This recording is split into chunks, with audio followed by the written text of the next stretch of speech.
ನವದುರ್ಗೆಯ ಮೂರನೇ ರೂಪವೇ ಚಂದ್ರಘಂಟಾ ದೇವಿ. ನವರಾತ್ರಿ ಹಬ್ಬದ ಮೂರನೇ ದಿನ ಚಂದ್ರಘಂಟಾ ದೇವಿಯನ್ನು ಆರಾಧಿಸುತ್ತಾರೆ.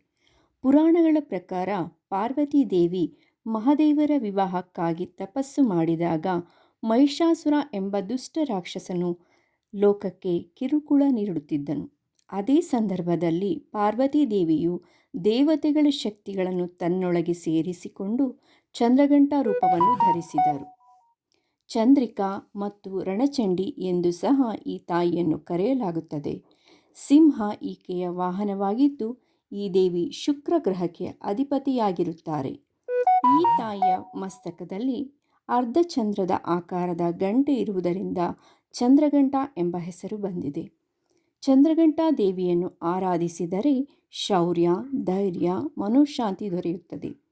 ಭಯ, ದುಷ್ಟಶಕ್ತಿಗಳು ಮತ್ತು ನಕಾರಾತ್ಮಕತೆ ನಿವಾರಣೆಯಾಗುತ್ತದೆ.